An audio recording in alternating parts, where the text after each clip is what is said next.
Hey everyone, so I guess I'm making 3 videos today, and I guess I'm making up for lost time.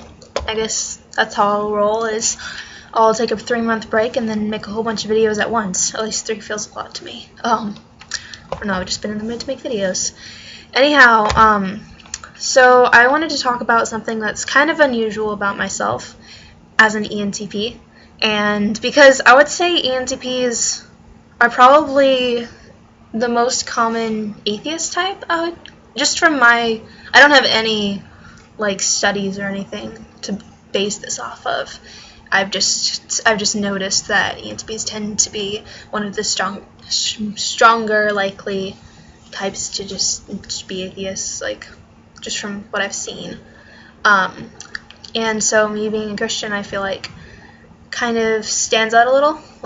People are like, that's weird, the way your logical processes, because I have such strong TI and whatnot. I think it's a little, it's just gets people the wrong way, because if I'm gonna believe something, it's gonna be based off of logic, and I feel like in America right now we have the belief that you can't have God and logic at the same time. I don't know, even for me, it's been kind of ingrained by culture that the two don't mesh together. Clearly, if you're going to be logical, God doesn't exist. And if you believe in God, it's because you're like, oh, well, if it's better to believe in him than to find out that you were wrong and suffer in hell. I feel like I've seen people who, someone said that, they said that people are Christians because they don't want to suffer the consequences if they're wrong about not being. So that's you might as well, because if you're wrong, then that'd be really bad for you. I'm like, no, that's not why. I know a lot of Christians who don't have that as their foundation for their faith. It's not blind. Yes, we're called to have blind faith, but that doesn't mean that you're called to not use your brain. That just bothers me. It's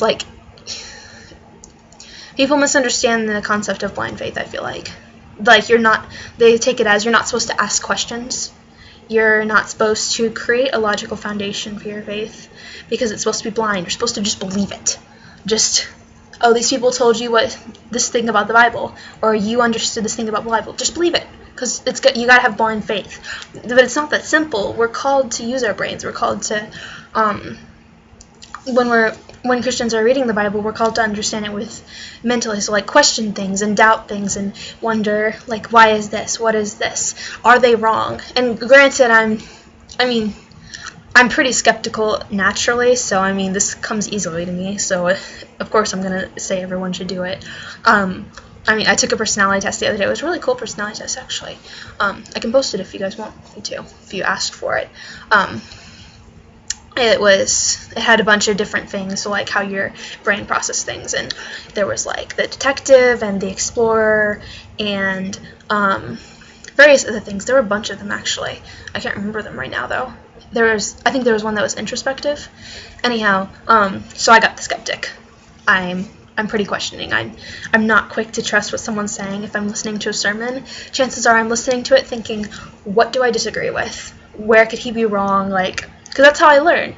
It's by disagreeing with things, by questioning people and what they say, and questioning everything, really. You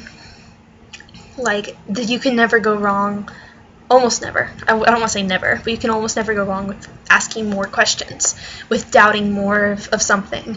Now, with blind faith, regarding blind faith, yes, you're still called to have blind faith. That doesn't mean you're not called to use your brain, like I said before. It means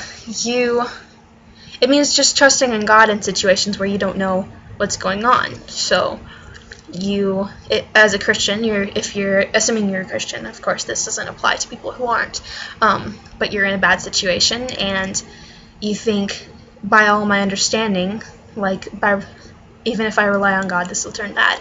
And blind faith is saying, relying on God, I know he has my best interests at heart, and so I'm going to trust in him, and I'm going to rely on his spirit and humble myself to that. And so that's what blind faith is. It's not asking more questions. And so yes, my faith is very logical foundation. And you think, you can't have a logical foundation for religion.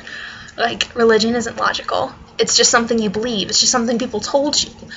Like, that's not the only way you can believe in something. Is a lot of people are like, I don't believe in it because it's like, people told me Santa existed and now he doesn't, so I can't believe in God for that reason. Not everyone, of course. And before I start going any further, I want to make a disclaimer that I don't want to ever imply in this video that people who don't believe in God aren't intelligent, because there are definitely very intelligent people who are atheists. My uncle is an extremely intelligent man. I've had very good discussions and debates with him. But I mean, he's an atheist, so I think it's really flawed to judge someone's intelligence based off of any person who believes any kind of religion, even the ones where you think that's really ridiculous. They could be really smart in other areas. So with any religion, like, you can't say someone's stupid because they're a Christian. You can't say someone's stupid because they're an atheist. They've just come to those conclusions, but they might have come to them in a very intelligent way. So anyhow, now that I've got that disclaimer out of the way, I meant to do that at the beginning but forgot. I don't want people to assume that I'm saying that it's not a logical thing, like that they aren't intelligent, because that's not what I'm saying at all. I think there's very intelligent people from every religion. Maybe except for the really small ones, consisting of like 5 people, you're less likely to have a really intelligent person in there. But the bigger pool you have, the more likely you're going to find people who are very intelligent believing in this thing. So anyhow, going off back to what I was originally saying, yeah, it's my belief that you can definitely believe in God and have logical reasoning behind it. Basically any atheist that questions me about that, like, you can't logically believe in God, I turn them to Aquinas. I would super encourage reading his book. I haven't exactly like read through it, but it's less that I've read his book, or a book about his theories or whatnot, but just that I've heard about them and studied them, and that's just how I've learned about a lot of his theories. And one of the things I'm going to talk about in a little bit is one of the things that he says. He has really great points, and there's a lot of really smart people who have come up with really smart counterpoints, but I've found his points to be the most convincing thing.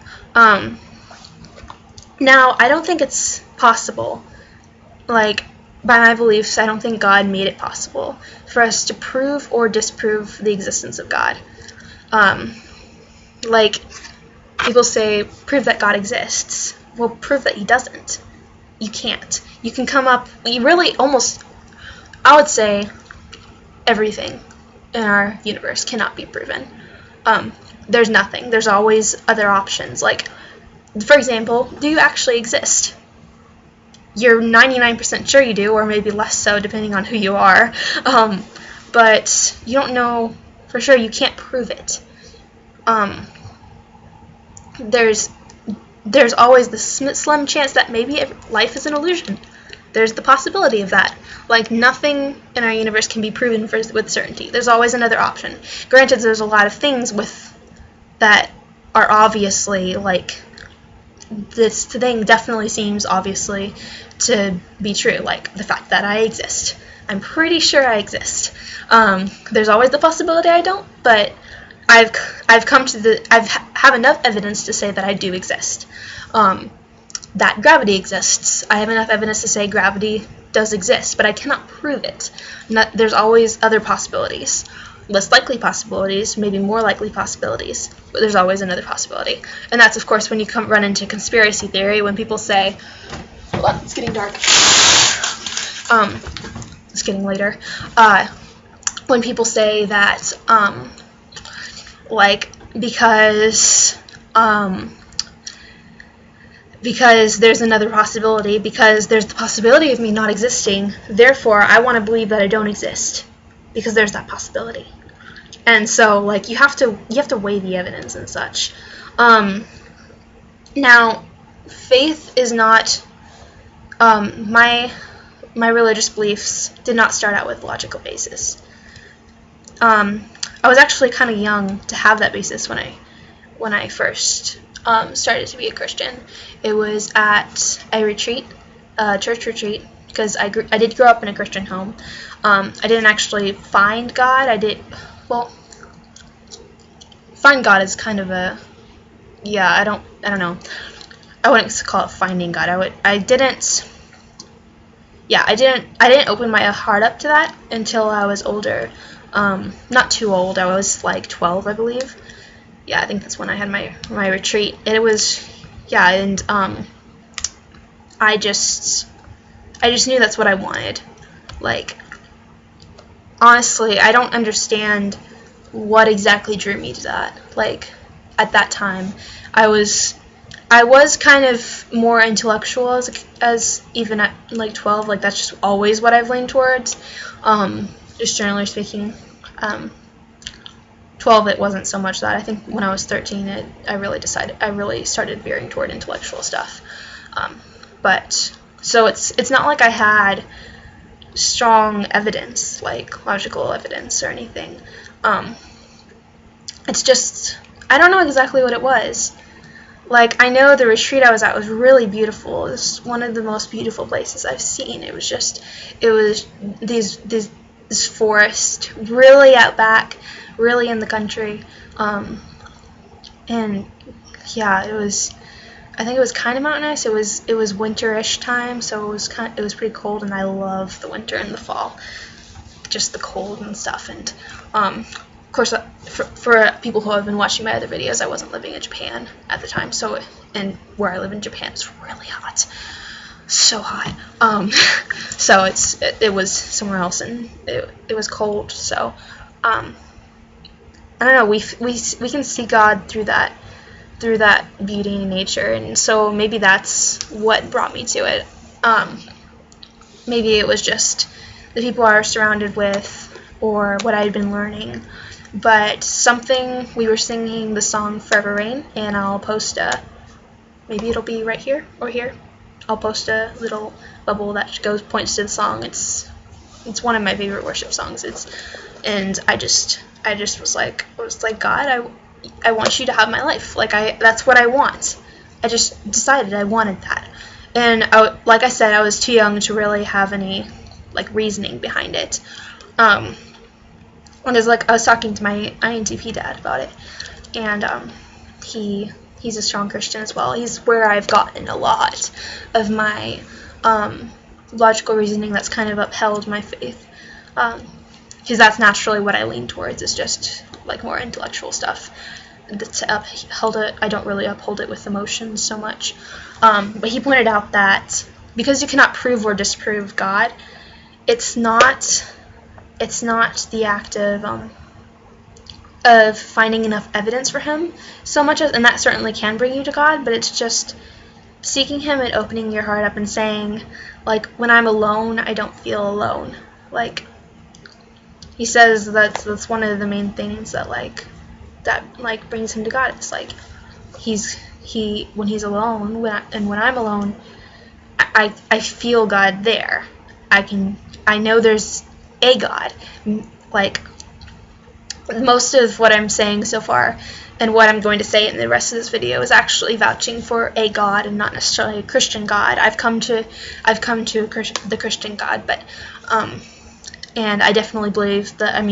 I believe, like, that's what I believe, that the Christian God is the right one, and I haven't delved in so much to say like my God is the right one, but I do know I certainly believe in the Christian God, but everything I'm saying is for a God.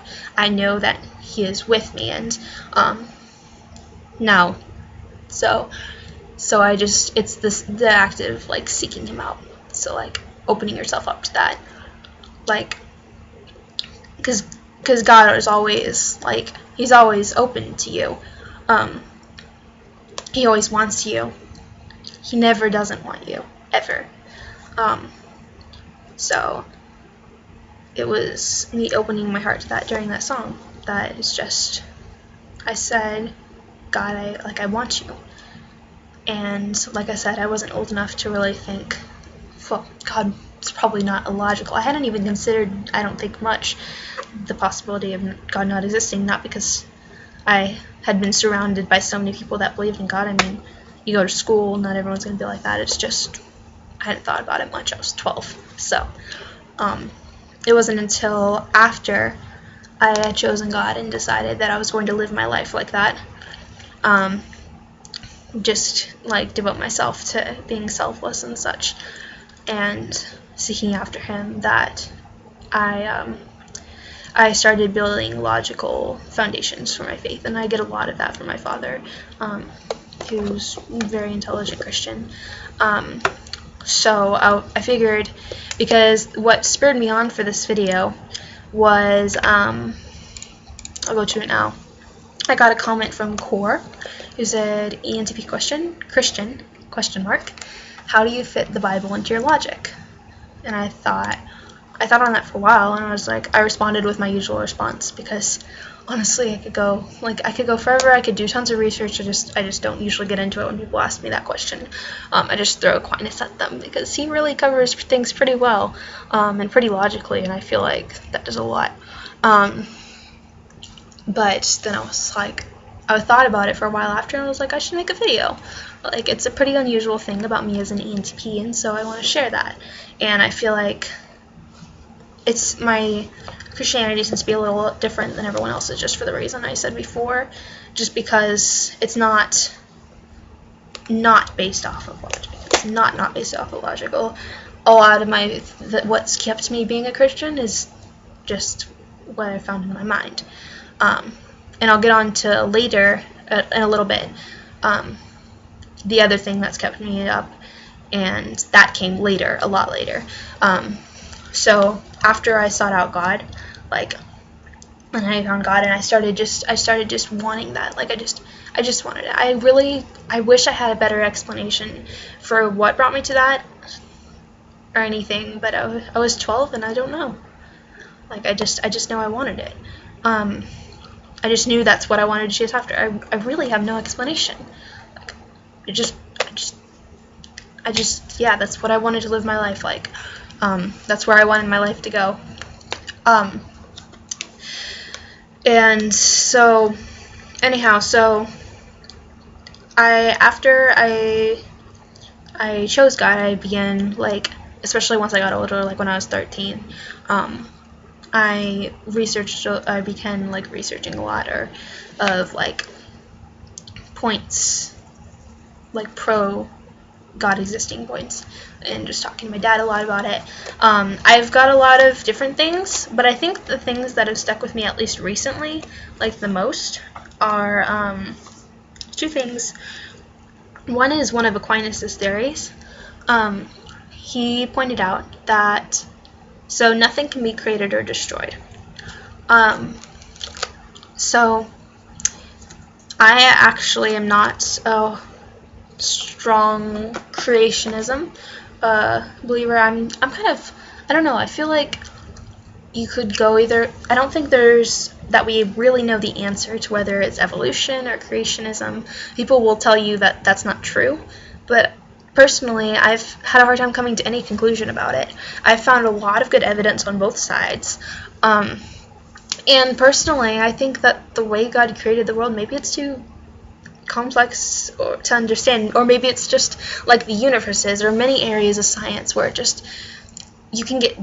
does it, and he created it in a way that we'll never fully understand it, because the deeper you go, there's more knowledge, there's more explanation. So, with the universe, we haven't reached the end of it.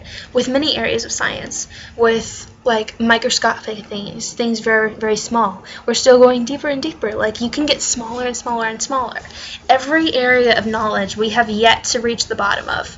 And so I feel like, why wouldn't the creation of the world be any different? So yes, and I am pretty borderline with creationism and evolution. So however he created the world, whether it was evolution, so things evolved and such, go back, the Big Bang. Big Bang is something I definitely believe in. I think it totally lines up with the Bible. I don't see any logical explanation for why not. So you've got the Big Bang, and this is the start of everything. We know nothing can be created or destroyed, so we've gone back and back and back down to the Big Bang. And how was that created if the universe cannot create things? Was there just no beginning? Is the universe timeline infinite? Does it just go on forever, or is it like the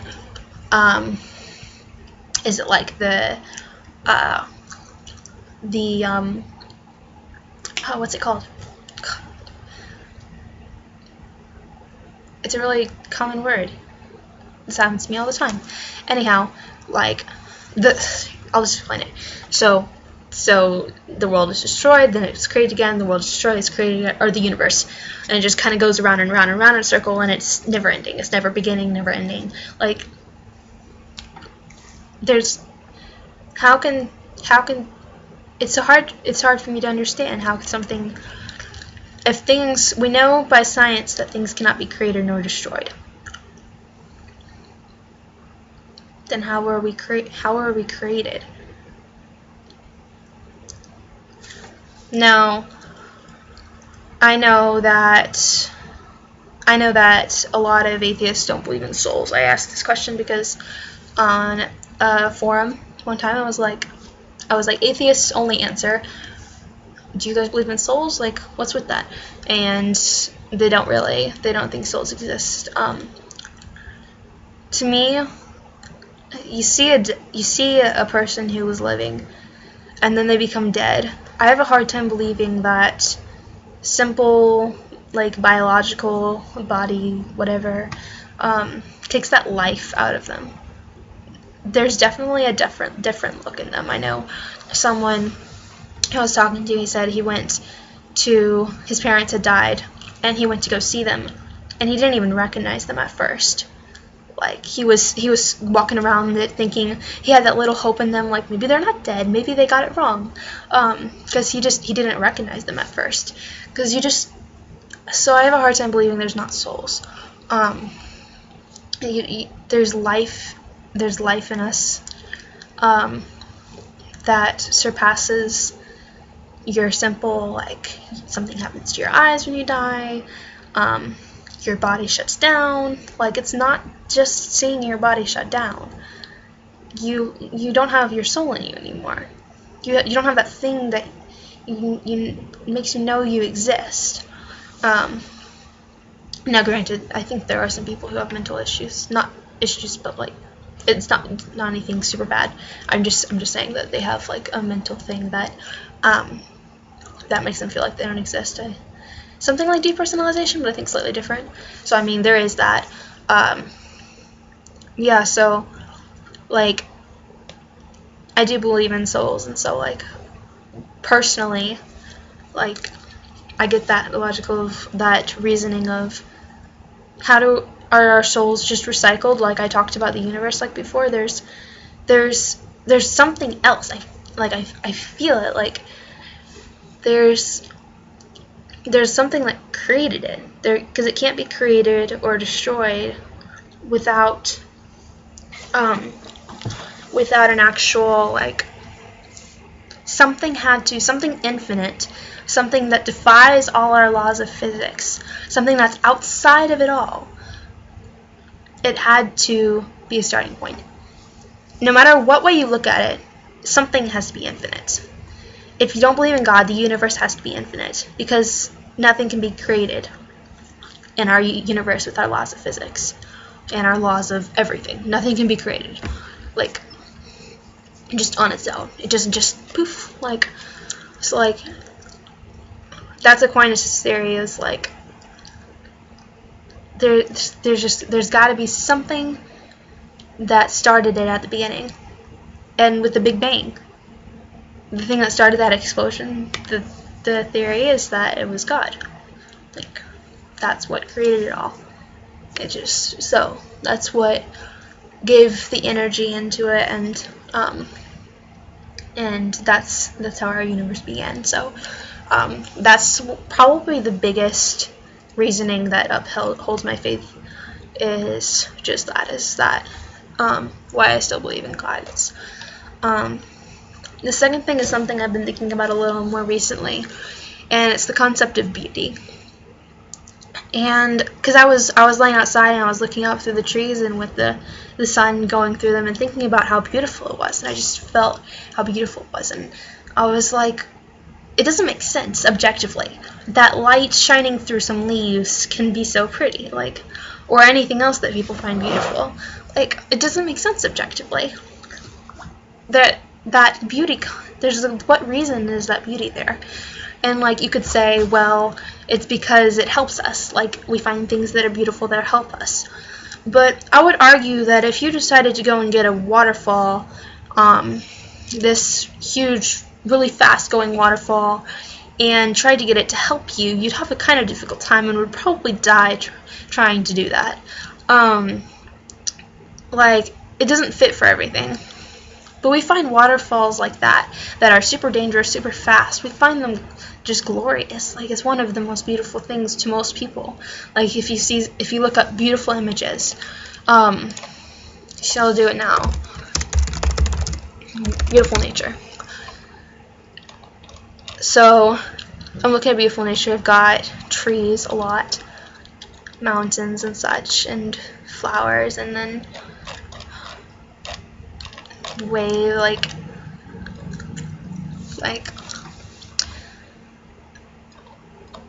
and then a waterfall, the huge, I'm not sure which one that is.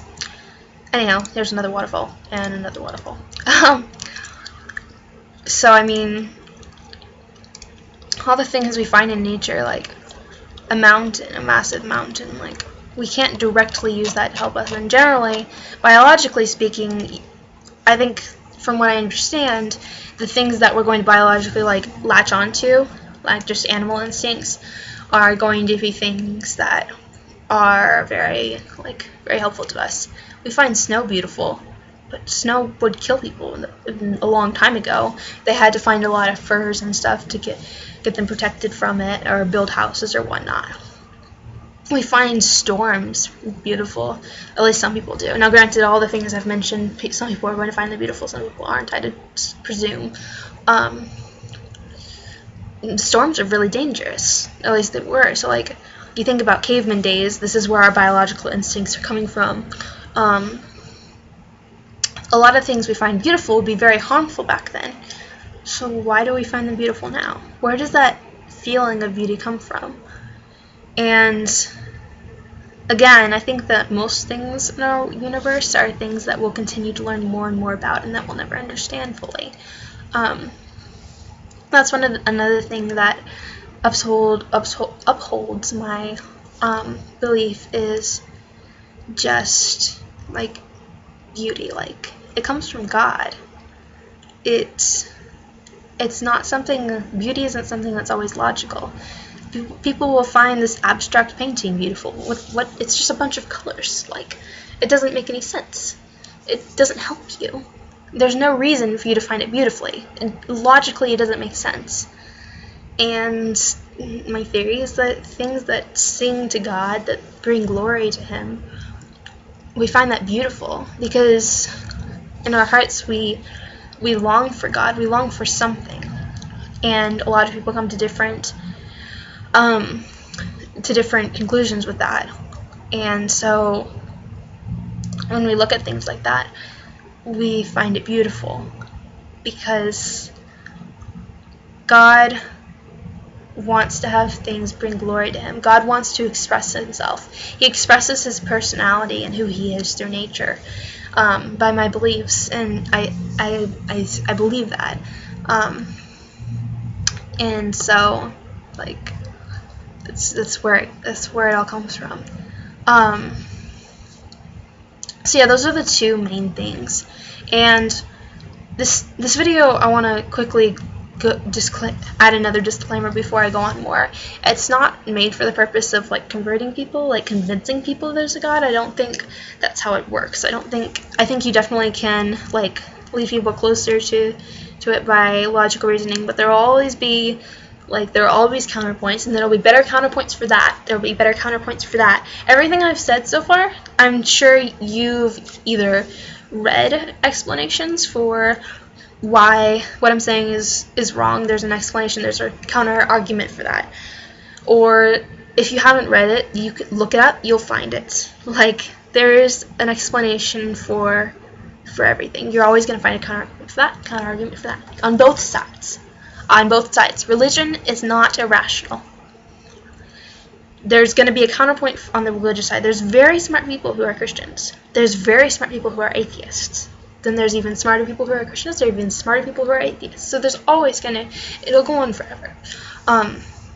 Like I said at the beginning, it was not my logical conclusions that brought me to God. It was just me wanting Him. I wanted God. I sought Him out. I opened my heart to that. Now, you may ask, how can I seek God if I don't believe in Him? That's not fair. I haven't been brought to believe in Him. I haven't been brought to believe in that. And honestly, someday I will be, but at this point in time, I'm not wise enough to answer that. I know there's an answer, and I'm sure you could find it somewhere, but I don't have the wisdom for that. Someday I will, at least I can hope. But, so yeah, I don't know. I just know that it's seeking out God. So a few years ago, that was my main foundation, was whenever I doubted, because of course you run into doubt. You run into doubt for pretty much everything, I think, but especially Christianity, because my beliefs that believe that the devil, like, he comes at you for that. He doesn't want you to. He doesn't want you to choose God. He doesn't want you to seek after Him. So he'll put thoughts into your mind that you have to combat. And these are the two things that I've combated that the most with. However, in the past year or so, I've had another more emotional thing that I've combated doubt and such with. It's not granted my reasoning that I've created. And when I say logical, I'm not saying like my reasoning is so smart, like it's so much more logical than you. That's not the definition of logical. I mean like logical more as a noun than an adjective. It is still an adjective, but it's like just the concept of like logic versus emotion, T versus F. That's what I mean when I say logical. I mean just reasoning. Reasoning and logical go hand in hand for me. It's the same word to me. So anyhow, I just realized saying logical reasoning could sound really arrogant, so I was adding that disclaimer.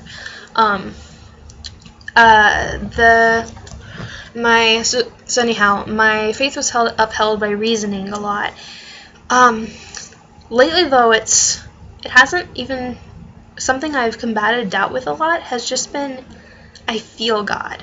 The more I seek after Him, the more I feel Him. If you guys have watched Contact, which ironically was made by an atheist, but it explains a lot of what I'm saying a lot. Like, your world isn't something simple that you can understand. We're like ants in this world we're in. There's nothing you can be certain of. There's nothing you can prove. And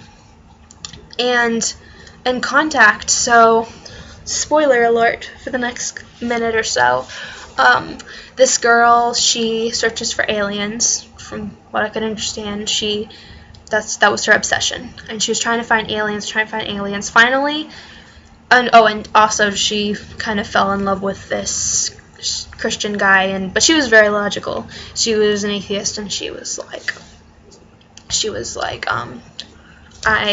how can you believe in God if you don't see Him, like, and stuff like that. And the guy was like, I just have a feeling. I just know that I've had an experience that I can't understand, that I feel, and I just can't understand. It's like too big for me. It's like my cat's outside my door. So he was just explaining that, and she was like, okay, like, but I can't believe in God because I haven't had that experience.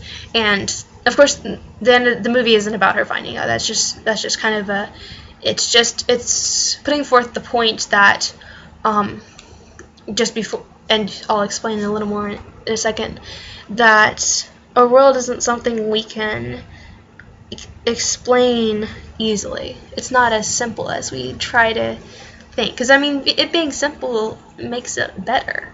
Because we don't want to, at least I don't know everyone else, but I think it's human nature to not want to admit that you don't know everything, because that's dangerous. The unknown is dangerous. And training yourself to accept the unknown is kind of difficult. But anyhow, so the movie goes on, and she gets this message from the aliens. She finds the point finally, and she gets the government involved, and they build this thing. And so then they build it, and it's like a spaceship that plans that the aliens sent her. And then the spaceship takes off, or whatever, of sorts, but it doesn't actually take off. And like I said, spoiler alert, so if you ever are interested in seeing the movie, skip ahead, like I said before, and I'll probably put it in a bubble so that you can know that. So she goes in the space thingy, but it ends up dropping into the water. However, you don't know that it drops into the water in the movie watching it, because she thinks she goes into space in her mind or something. Like, it's like the amount of time that it took for her to go into space and come back, like, was really short or something, I don't know. And she had this beautiful experience in space, and she was just like astounded by it. And she was just like, she was crying, and she was just like, wow, this is happening.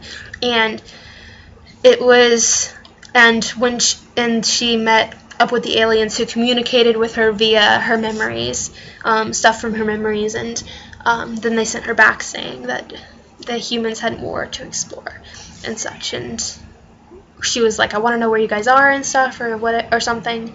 And third thing, I'll probably make a bubble. I hope I can remember all these bubbles, or I'll have my fingers pointing to nowhere. I'll have a bubble posting, if I can find it, the scene to this movie, to this scene. But so she wakes up, and the people are like, you didn't go into space, that never happened. And she was like, no, I had an experience, and I know this is it. And it was the same thing her Christian boyfriend was saying, is he had an experience, and he just knew, he just felt God. And you can say it's psychological until you actually experience it yourself. And of course, the movie wasn't about her. The movie wasn't about Christianity. It wasn't about her. It was about a lot about religion and just the universe and just what we believe. But it wasn't like, and then she was converted to Christianity because then she saw that oh, he was right. And no. But it does set up my point a lot. I'm gonna have to turn on the light in a second. It does set up, like, it does explain my point of, like, the more I seek after God, the more I can really, like, I just feel his presence. Like, I can feel him with me. It's as if you were suffocating, and you didn't know you were suffocating, and then suddenly you can breathe. And that's exactly what it feels like. It's like, just all of a sudden, like I can breathe, and I didn't realize I couldn't before. And when I'm alone with God, when I'm spending one-on-one time with him, like, that's what I feel. When I'm in nature, like, think about the most beautiful thing you've experienced. Maybe you went to the Grand Canyon, maybe you went to some huge waterfall, the most beautiful nature thing you've seen, or the most beautiful thing you've seen. Or, oh my, I gotta turn on the light. It's getting too dark. So yeah, and so that's what I feel. And so lately, my even though for many years it was, my Christianity basis was off of reasoning, now it's just like, when I doubt God, I think that peace I feel, that feeling like I can breathe again, like, just that overwhelming just sensation of, like, the same kind of feeling I get when I'm standing. When I was standing, I went to Hawaii, and I was on this really high point, and to my right, left, to my right, and ahead of me. It was just ocean everywhere. And I felt like I was on the top of the world, and it was just the most beautiful thing. I've stood under waterfalls and just had like the water come crashing around me, and it was amazing, and adrenaline, and it was that's one of the most beautiful things I've ever seen. And mountains are glorious to me. That's like my favorite nature thing. Stars are my favorite nature thing. Mountains are second. I really like rivers after mountains. But just like when I'm in the mountains, I think being in the mountains is the closest I can come to the feeling of being with God. Because the mountains is the same exact thing. It's like I didn't realize. It's like I can breathe again. It's just that's the same feeling I get from the mountains. Like it's just like I can actually breathe, and I'm on top of everything, and it's just beautiful. And there's mountains everywhere, and that's just the most amazing sensation to me. And it's the exact same feeling I get when I'm with God, and that feeling is undeniable. It's like I know God is there. I can feel him. I can sense him. And so after many years of having my faith being based solely on logic, now it's a little more emotional. Now I use more emotions as my basis, which is kind of weird. It's kind of anti-thinker. It's a little more feeler. I am a pretty big thinker, but at the same time, it's just that is something I use because it's something you don't even understand until you experience it. And once you do, it's like there must be something. I know something's with me. Like just that beauty. The same thing that would create mountains that give me the same feeling. It's the same beauty. The mountains show a bit of who God is. All of nature does. And so that's why I'm a Christian. That's where a lot of just this. It wasn't that brief because it's gonna end up being like a 45-minute video. Assuming they let me put up a 45-minute video, I'll have to see. I've never done a video this long. But it honestly is more brief than anything, because I'm sure after making the video I'll think of stuff and I'll think, man, I should have said that, and I should have said that. But it really is where a lot of my faith comes from. It's like, that's why I'm a Christian, and I really do believe in God. It's not a oh, God might exist so I should believe in him. It's not that at all. I mean, some people can start at that, but that's not all Christians are. Like, there's a huge misconception in the US right now that just you can't be a logical Christian, which I say there can be logical atheists. Why do you say that there can't be logical Christians? There are very smart atheists. There are very smart people of every religion. There's the misconception that my faith is blind, that I'm just believing something because someone told me it, or because I feel like I should, or because I want to follow the rules, or because I'm scared. A faith based on fear? No, that doesn't work.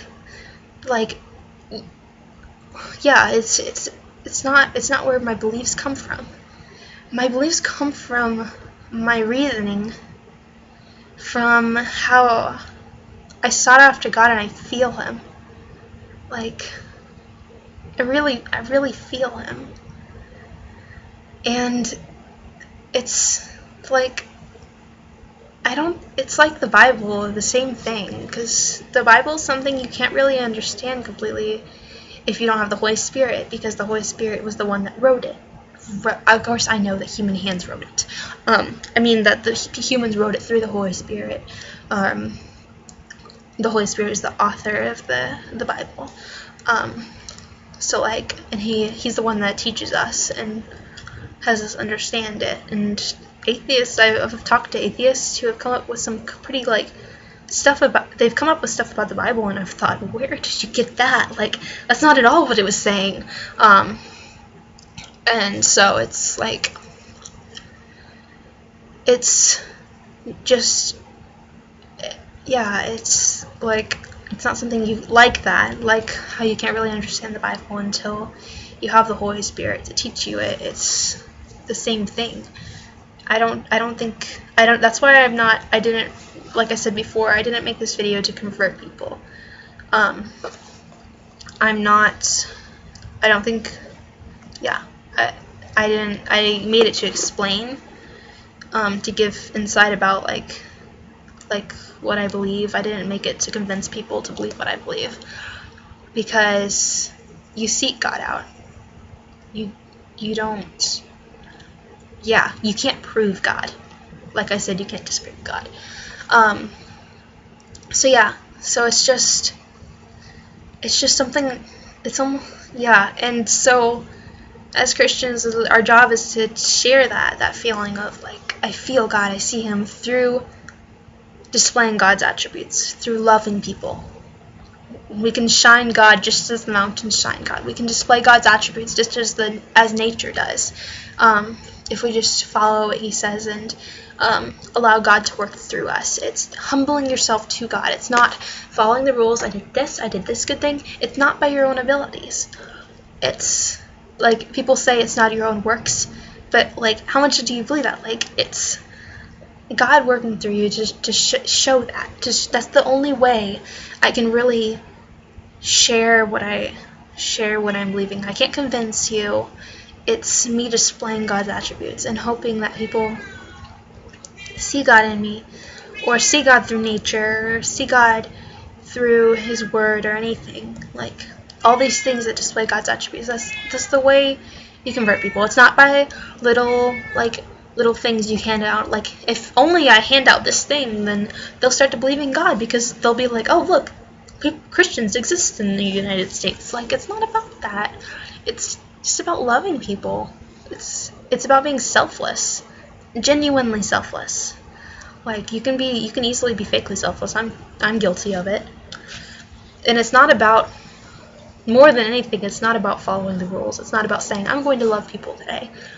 It's about saying to the Spirit, like, work through me to love people. And if you have the Spirit shining through you, people will see God. I know I've met people who just shine God, and it's just unmistakable, and I'm like, I want to look like them. Like, it's just people, I'm convinced that if people are shining God, they can't be ugly. Like, I've seen people who might have been ugly before, but it's just, they shine God so beautifully. It's as if that they've just got this beauty in them, this love and this selflessness in this life, and they do good things. And I'm aware that a lot of Christians do really bad things. And it's really sad that religion gets skewed more than anything else. Look at the stuff going on with the Islamic people. Like, that could be a really beautiful religion, but it gets skewed so much. People skew Christianity. When you have, I realized the other day, when you have anything with a bunch of laws, it makes it really easy to use those to what you want. Because, I mean, like, you take pride in the laws. You say, I follow them. Now I can judge other people off of them. It's about making yourself look better.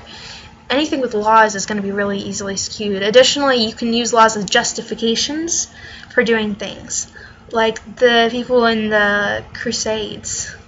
People have used Christian laws for justifications for doing really bad stuff. They'll do that with any set of laws. Like, if you have something deemed holy, if you deem laws holy, then if you're doing something that's justified by the laws, then isn't it good? So you have to be really careful about how Christians interpret the Bible and see that. And you can only interpret the Bible through the Holy Spirit, because if you don't, things get skewed by human reasoning. Humans can do really bad stuff. Like, that's my theory of why religion is used for bad things so often, is because you've got these laws that are deemed holy. And if something's deemed holy, it can justify you very powerfully.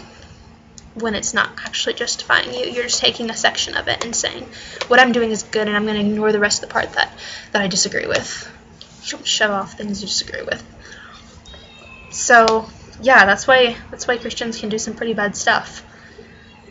It makes sense. It makes logical sense that Christians do pretty bad stuff because of that, because they've got these rules that justify them. And so, However, you can't say all Christians are bad, because I've seen some pretty amazing ones who are genuinely selfless. And I'm not saying that Christians are like better than everyone else because they can be really selfless. So I'm just saying if my belief is that Christians, just going back to what I was saying, this is all referring to my other point that converting people isn't about convincing them. It's about them seeing God in you, because then they'll seek God out. Them seeking God, being able to see God through you, and you can only do that by the Holy Spirit. It's not by trying harder. Trying harder never works out. I learned that the hard way. It's not about that at all. It's about humbling yourself to God. And only by humbling yourself to God and having faith in Him, that's the only way that Christians can do wonderful works. Otherwise, they're relying on themselves. And like I said, Christians screw things up a lot. Like, it's because they're relying on themselves. Like, they just get things all messed up and do awful things based off of that. It's a really, really, really dangerous thing to be a Christian and rely on yourself and rely on your own reasonings and not humble yourself to God in everything you do, because Christianity can be used for really bad stuff if you're not careful. You got things to justify you. Anyhow, I'm rambling too much on that subject. The main purpose of this video was to just explain my slightly unusual for an ENTP, my beliefs. And granted, I'm sure I'll look back on this video in a few years and think like there's just kind of be almost condescending about my past self, just like oh my gosh, like I know all these new things now, and so I'm just saying that I'm gonna have things that I'm wrong about in this video that I'm gonna change my mind about in a few years as I get older and wiser. But I really just wanted to share like what my beliefs are as an ENTP, and that explanation to that comment of like, how do you get the Bible to fit your logic? How are you a Christian and an ENTP at the same time? Because you really don't see ENTP Christians that much. Granted, one of the strongest Christians I know is an ENTP. Probably the strongest Christian. He's amazing. So I mean, you do have that existing. I know strong Christians of a lot of personality types that aren't the orthodox Christian personality type. You think of like ESFJs or whatever when you think of Christian MBTI types. At least that's what I understand. But yeah, so I just wanted to share that and share what I believe. And please, please, please don't misunderstand this as I'm going to convert all you wrong atheists. That's not at all what I was trying to do. I'm just sharing, just for knowledge purposes, to see different beliefs, and if you're curious about that. And I understand that this video is going to create a lot of debates in the comments, and potentially kind of like angry comments, and so, which it's bound to happen. Anytime I mention like Christianity or whatever, people will get up in arms. And I know we've got a very strong building atheist culture. So I just wanted to share that a little bit, since ENTPs are so frequently atheists, that what it looks like when one isn't, and kind of what my beliefs look like as an ENTP, and just sharing what an ENTP's beliefs might look like if they are religious. And I definitely am very religious. Just I seek after that a lot. I like that. I try my best to see after that. Of course, I'm very interested in a lot of other things. Like, I've got a variety of interests. And so, this video has gone way longer than I expected it to. Or I expected any video ever to go so long. And I do have a little bit of a problem with rambling. I've been looking at past videos and going, oh my gosh, can she get to the point? And I know that would annoy me so much, so I do apologize for that. And it's something I'm working on, just like ENTPs think aloud. So I'm like, I don't have my thoughts all, what I'm going to say, all organized in my head so I can give it to you clearly. I'm just kind of like, bleh, thoughts. And so it's like, so I do tend to ramble because of that. Because you're just getting my raw thoughts. I think it's also why ENTPs tend to have an issue with insulting people occasionally. Research Voltaire, he's an ENTP. I think he got exiled from a few countries for that reason. He was super charming at first,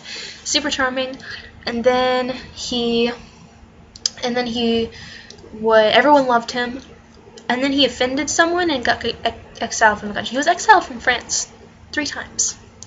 I think it was the Netherlands that he got kicked out of also.